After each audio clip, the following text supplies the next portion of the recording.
Chief justice of India Sanjeev Khanna ने चुनाव आयुक्त और मुख्य चुनाव आयुक्त के नियुक्ति संबंधी याचिका पर सुनवाई से खुद को अलग कर लिया है। ये क्यों हुआ, इस पर सवाल उठ रहे हैं। कांग्रेस के कार्यकर्ता जया ठाकुर ने अपनी याचिका में आरोप लगाया है कि धारा 7 और 8 स्वतंत्र और निष्पक्ष चुनाव के सिद्धांत का उल्लंघन है, क्योंकि यह चुनाव आयोग के सदस्यों के लिए स्वतंत्र तंत्र मैकेनिज्म प्रदान नहीं करते हैं।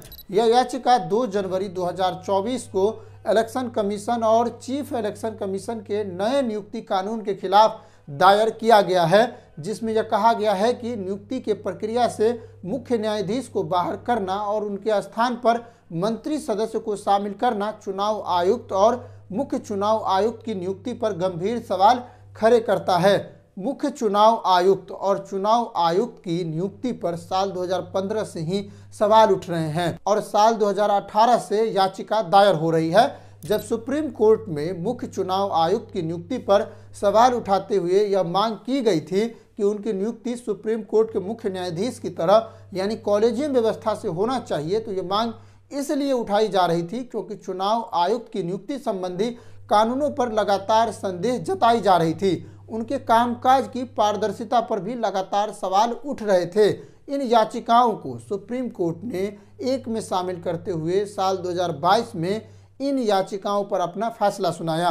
लोगों को उम्मीद थी कि कॉलेजियम व्यवस्था आने से यह समस्या समाप्त हो जाएगी। Justice KM. जोसेफ की अध्यक्षता वाली पीठ ने अपना फैसला सुनाते हुए कहा, इस देश को टी.एन. शेषन जैसे मुख्य चुनाव आयुक्त चाहिए। मुख्य चुनाव आयुक्त ऐसा हो जो प्रधानमंत्री के खिलाफ भी कार्रवाई कर सके। चुनाव आयोग को सरकार के नियंत्रण से बाहर होना चाहिए और मुख्य चुनाव आयुक्त और चुनाव आयुक्त की नियुक्ति राष्ट्रपति द्वारा एक समिति की सलाह पर किया जाए, जिसमें प्रधानमंत्री, लोकसभा में विपक्ष के नेता और भारत के मुख्य न्यायाधीश शामिल हो, ऐसा फैसला दिया गया। इस अनुसार नियुक्ति हो, इसके लिए कानून बनाने को कहा, लेकिन मोदी सरकार ने इसके विपरीत अपने कठपुतली चुनाव आयुक्त की नियुक्ति हो पाए इस अनुसार कानून बनाया और इस आदेश को सीधे सीधे नकार दिया। दिसंबर 2023 में मोदी सरकार ने विधेयक पारित किया, जिसमें कहा गया कि चुनाव आयुक्त और मुख्य चुनाव आयुक्त की नियुक्ति सिलेक्शन कमेटी की सिफारिश पर की जाएगी। इस सिलेक्शन कमेटी की अध्यक्षता प्रधानमंत्री करेंगे। इसमें विपक्ष के नेता और एक केंद्रीय मंत्री सदस्य के रूप में शामिल होंगे। चुनाव आयुक्त और मुख्य चुनाव आयुक्त का नाम एक सर्च कमेटी भेजेगी। इस सर्च कमेटी की अध्यक्षता कैबिनेट सेक्रेटरी करेंगे और अन्य सेक्रेटरी रैंक के 2 सदस्य होंगे। और इस कानून में कहा गया है कि चुनाव आयोग का काम जब भी संभव हो सर्वसम्मति से किया जाना चाहिए और मतभेद की स्थिति में फैसला बहुमत के दृष्टिकोण से होना चाहिए। 3 सदस्यीय सर्च कमेटी गठित करने और उनमें नियुक्ति संबंधी अधिकार मूल रूप से केंद्र के पास है। इसमें विपक्ष की कोई भूमिका नहीं है कि किस व्यक्ति को सर्च किया जाएगा। अगर विपक्ष यहाँ नहीं है तो उस नाम की सूची पहले नहीं ही बनेगी जो निष्पक्षता से कार्य कर सकता है, जिनकी विश्वसनीयता दूसरे की तुलना में अधिक है। इसके बाद जो सर्च कमेटी नाम तय करेगी उसी में से मुख्य चुनाव आयुक्त और चुनाव आयुक्त को चुनना है और इस सिलेक्शन कमेटी में प्रधानमंत्री और एक मंत्री और एक लोकसभा में विपक्ष के नेता होंगे। इस तरह से बहुमत सरकार के पक्ष में जा रही है। यहाँ लोकसभा में विपक्ष के नेता की कोई भूमिका नहीं रह जाती है। अब यह जो नाम जिस पर मुहर लगाएगी वह मुख्य चुनाव आयुक्त और चुनाव आयुक्त बन जाएंगे। ये है नया नियम। लेकिन जो सुप्रीम कोर्ट ने फैसला सुनाया है उसमें कहा गया है कि 3 सदस्यों में से एक लोकसभा में विपक्ष के नेता, प्रधानमंत्री और मुख्य न्यायाधीश होंगे जो वर्तमान में कार्यरत होंगे और अब फैसला बहुमत से लिया जाएगा। तो मोदी सरकार ने इस फैसले के उलट अपने अनुसार नए नियम पारित कर दिए।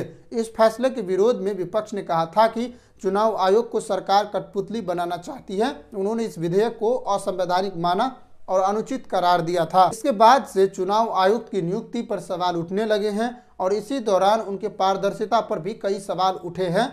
चाहे उपचुनाव हो या चाहे चुनाव, सब में सवाल उठे हैं और अब विपक्ष बैलेट पेपर पर चुनाव कराने की मांग कर रही है। उन 5 जजों की पीठ में जो नियुक्ति की प्रक्रिया पर फैसला सुनाया था उसमें एक जज संजीव खन्ना भी शामिल थे। इस याचिका की सुनवाई 6 जनवरी को है और इससे तुरंत पहले मुख्य न्यायाधीश ने खुद को अलग कर लिया है। ऐसा क्यों हुआ, ये तुरंत पहले क्यों हुआ? अब इन पर सवाल उठ रहे हैं। क्या सुप्रीम कोर्ट भी सरकार के दबाव में है जो इस तरह के फैसले सामने आ रहे हैं, इस पर सवाल उठती है कि ऐसा क्यों हुआ। कांग्रेस ने संजीव खन्ना के बाहर होने पर याचिका दायर की है, एक बार फिर से आपत्ति दायर की है। एक बार फिर से आप इस चीज़ों को डेडलाइन के रूप में समझिए। दिसंबर 2023 में विधेयक पारित होने के बाद 2 जनवरी 2024 को कांग्रेस नेता जया ठाकुर ने नियुक्ति की प्रक्रिया यानी इलेक्शन कमीशन और चीफ इलेक्शन कमीशन की नियुक्ति से सीजीआई को हटाने के खिलाफ याचिका दायर की। 12 जनवरी को सुप्रीम कोर्ट ने इस याचिका पर सुनवाई करते हुए केंद्र सरकार को नोटिस भेजा और कहा 21 मार्च तक अपना जवाब दाखिल करे। 9 मार्च को चुनाव आयुक्त अरुण गोयल ने लोकसभा चुनाव की तारीखों के ऐलान से तुरंत पहले इस्तीफा दे दिया। 14 मार्च को प्रधानमंत्री की अध्यक्षता वाले पैनल में ज्ञानेश कुमार और सुखबीर संधू को नया चुनाव आयुक्त नियुक्त कर दिया गया। 20 मार्च को सरकार ने सुप्रीम कोर्ट में जवाब दाखिल करते हुए कहा, मुख्य चुनाव आयुक्तों और चुनाव आयुक्तों की नियुक्ति में मुख्य न्यायाधीश हो यह जरूरी नहीं है। अगर न्यायाधीश नहीं है तो इसका मतलब ये नहीं है कि चुनाव आयोग स्वतंत्र नहीं है। ये बात कही गई थी और अब इसकी सुनवाई 6 जनवरी को है। तब तक लोकसभा का चुनाव समाप्त हो गया है। ये कानून तब लाई गई थी जब लोकसभा के चुनाव होने थे।